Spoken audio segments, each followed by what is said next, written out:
As Rwanda remembers the 20th anniversary of the genocide in which some 800,000, mainly ethnic Tutsis, were killed, massacres of Hutus in neighboring Democratic Republic of Congo have been forgotten, writes the BBC's Moi Julian.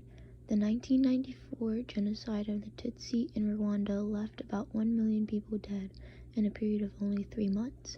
In 2010, the UN High Commissioner for Human Rights published a report documenting serious violations of international humanitarian law in the Democratic Republic of Congo between 1993 and 2003. It estimated tens of thousands of civilians, mainly Rwandan Hutu refugees and Congolese Hutus, were killed. It accused Rwanda of war crimes and suggested certain crimes committed in the DR Congo between 1996 and 1998 could amount to genocide against the Hutu population, accusations flatly rejected by Rwanda's government. The Congolese government says it has asked for help to set up a tribunal to look into these alleged crimes, as it cannot do so on its own. It is widely believed in eastern DR Congo that the Rwandan genocide was the start of the region's problem. The AFDL, which is the Alliance of Democratic Forces for the Liberation of Congo, was the first of several Rwandan-backed groups to take up arms in the DR Congo. Uganda financed several others, and dozens of local self-defense militias emerged in the late 1990s, initially as a reaction to the foreign-backed groups to defend local communities, which were in turn armed by the Congolese government. In Rutshuru, there are 2 mass graves dating back to the 1996 massacres, though it would have been impossible to guess what they were. One is covered with overgrown plants and rubbish, encircled by barbed wire behind the town's police station. The second is slightly larger on a hill with nothing more than barbed wire to indicate its existence. Survivors reported that they had experienced on average 12 different traumatic event types in comparison to 10 different types of traumatic stressors in the group of former prisoners. According to the PSSI, the worst events reported by survivors were mainly linked to witnessing violence throughout the period of the genocide, whereas former prisoners emphasized being physically attacked, referring to their time spent in refugee camps or to their imprisonment. In the parent generation, general complaints such as headaches, coughing, and malaria, which is 51.2%, were most frequently reported, followed by chronic pain, which is 32%, and HIV, which is 7%, especially among survivors, as well as disability due to genocide-related violence, which was 5%. Survivors were more affected and differed significantly from the group of former prisoners. Today, there are more than 30 million militias in Eastern Democratic Republic of Congo, still making a living from the region's minerals, which are trafficking, poaching, taxing, and pillaging.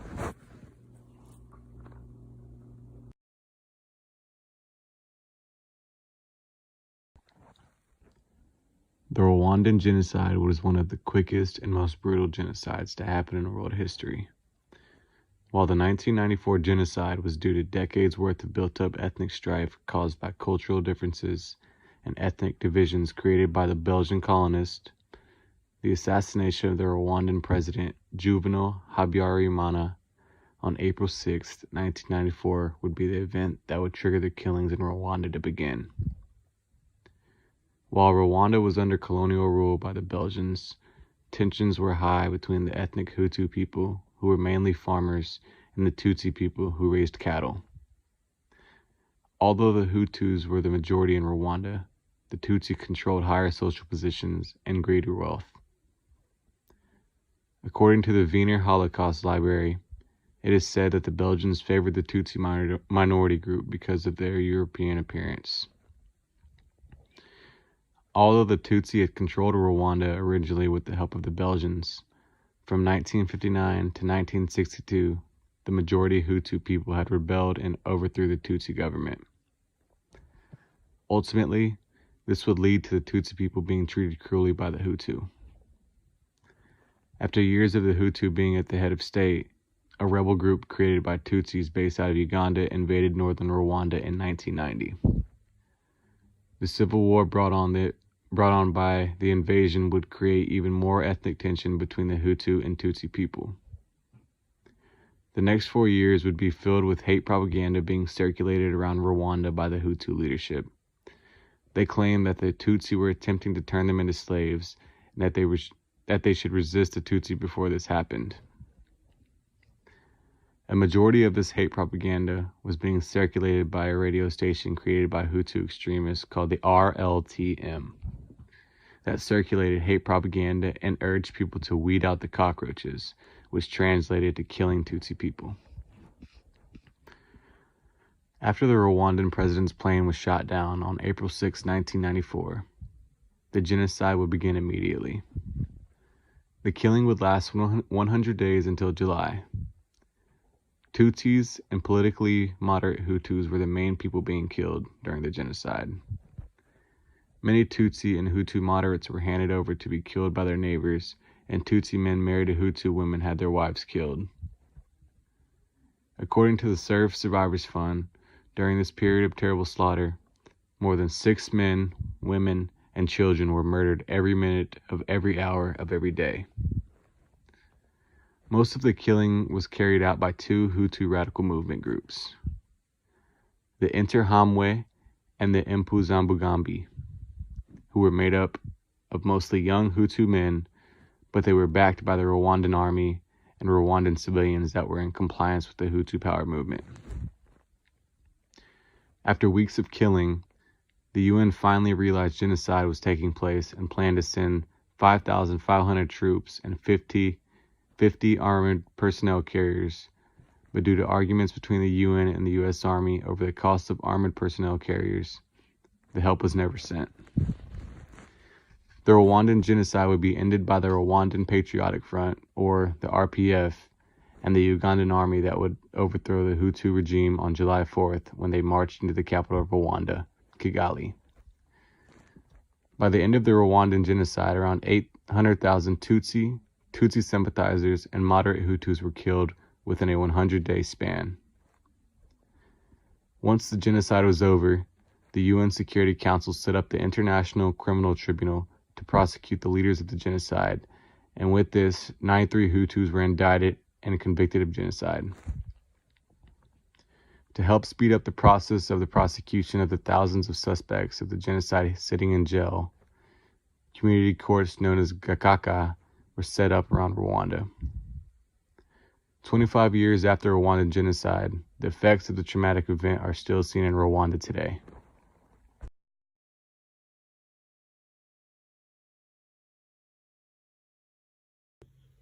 When it comes to the Rwandan genocide and how this particular event shaped the 90s, it is important to note that unlike earlier mass killing events, such as the Holocaust, the international countries and communities had strong evidence of the coming genocide in Rwanda. Even once the horrible massacre had begun and the evidence of the slaughter taking place was undeniable, the United Nations and the international community still did nothing. The United States even went as far as to actively discourage the United Nations Security Council from seeking more vigorous action. One reason the United States in particular was not quick to take action, and possibly why they discouraged others from taking action as well, may be due to the result of the United Nations intervention in Somalia, in which several U.S. troops were killed. Bill Clinton, who was president during the time of the Rwandan genocide, has even spoke out about how the event since then, detailing the U.S.'s lack of action as one of his biggest regrets during his presidency. I will now play part of a CNN interview Bill Clinton gave regarding the situation. You've obviously referred to what happened here while you were president, when nearly 1 million people were slaughtered in that few-month time period as a personal failure of yours. Do you think with all the contributions that you've made, things like this plant, that you have, on some level, sort of clenched yourself? I don't know, but I remember the first time I came here and to start the AIDS project, a reporter was riding in a cab in Kigali, and he asked this cab driver if he didn't resent my being here because the U.S. didn't come into the area until after the killing had been stopped to take care of the refugees. And he said, no, I don't, because he didn't make us kill each other. It's that whole thing that Kagami's hammered, take responsibility. And he said he's the only one who ever said he was sorry. Nobody else has apologized to us. At the time, we were worried about getting into Bosnia. We had the reaction from Black Hawk down in Somalia, and it was over in 90 days. We just blew it. And I think had we sent 10,000 troops here and gotten a few more people to come, we might have been able to save a third of the people who died. You can see what a rural country it is. Yes. And most of the people who died were killed with machetes. So I don't think we could have ended the violence, but I think we could have cut it down, and I regret it. And all I can do is to try to help them come back. This lack of action and the horrific results of this genocide greatly shifted international policy making in the 90s. The United Nations realized how foreign intervention could have greatly changed the outcome of this event. The first change we see as a result of this event is the creation of the International Criminal Tribunal for Rwanda. The ICTR was an international court established in November of 1994 by the United Nations Security Council with the purpose of judging people who were responsible for the Rwandan genocide. This led even further to the creation of the International Criminal Court to ensure that an event like Rwanda never happened again. The International Criminal Court was set up in order to persecute individuals for the international crimes of genocide and much more. Although the Rwandan genocide was overall devastating and the U.S. proved to be no help at all, it did have lasting impacts on foreign policy and how events like this will be treated in the future. The event prompted more courts to be built within the United Nations and policy changes regarding how the UN deals with an event like this.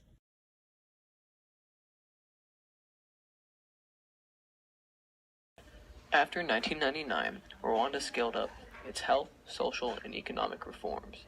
The goal was to make Rwanda a middle-income country by 2020, increasing incomes to $900 and life expectancies to 55 years, and to help the most vulnerable groups rise from extreme poverty. Prior to the genocide, the GDP per capita of the country was at $352, and dropping to $132 the year of the genocide, and only rising to $225 by 2000. Rwanda also had one of the highest child mortality rates in all of sub-Saharan Africa, with a large divide between rural and urban areas. With improvements in health and education, that division has been closed, as the mortality rates of both have dropped and became relatively even. As the people became more educated and had greater access to health services, the rate of poverty dropped from 45% in 2000 to 24% in 2010. The new reforms rose the amount of health professionals from 148 doctors and 1,143 nurses in 1999 to 641 doctors and 8,591 nurses by 2012. Along with the reforms in infrastructure, Rwanda was able to reduce the child mortality rate dramatically post-1990s. Leading these reforms has been President Paul Kagame, who has been in charge officially since 2000. He has been involved with the government since his party took control after the genocide, and was the vice president until 2000, but even then he had full control of the army. And though he's done an incredible job in helping to rebuild life in Rwanda since the genocide, Kagame has also sponsored violence around the region, killed political dissidents, and consolidated his authoritarian power. Kagame and his RPF military leaders have supported foreign militias with money and unofficial troops, like the rebel group M23 in the Democratic Republic of Congo. Yet, despite his political abuse, his RPF party still remains the backbone of the country, relying heavily on their military power as a source of strength, and using violence to keep rivals inside or in the surrounding countries, like the Democratic Republic of Congo, in control. The use of power and funding of rebel groups has been a significant cause of the conflict in the Congo. Still, this power is being used to build Rwanda, and is claimed to be only a defense against radical groups that look to overthrow the government. Despite Kagame's questionable actions in the shadows, the government has had stable growth over the past decade, with its GDP growing around 8% since 2008. Still, many foreign governments believe Kagame has been using these economic and social advancements in order to solidify his government's control. This is because many of the powerful investment companies that have earned contracts belong to those who have worked for or are currently working for the government of Rwanda in high positions. Whether their reasons for selling these to their friends have been to form a government monopoly or to simply make sure the government doesn't collapse from outside forces, the government policies have been extremely effective at building infrastructure, extending social services, and boosting economic output. There are more hospitals, schools, roads, and private businesses in the country than there has ever been. The building of Rwanda has no doubt been a struggle, but the firm leadership of Kagame has helped to raise the standard of living and lower the rate of mortality in the country. There is no telling how far his increasingly authoritarian government will grow, or the effects it will have later down the road, but in the 20 years after the genocide, Rwanda has been a successful and stable example of enterprise-led growth in Africa under his presidency. Even though his policies and actions have had questionable reasons, there is no doubt that the rebuilding of Rwanda would not have been as successful without his being president. Rwanda in 2014, according to the World Bank, is ranked the best sub-Saharan African country and the 32nd best country in the world for business investment. The effect of the genocide in Rwanda has not only affected the growth of the country, but has forever changed the role of foreign powers, the lives of those in the surrounding region, and the role Rwanda plays on the global scale. This event has catalyzed the modern movement in favor of humanitarian military intervention in order to prevent genocide in the future.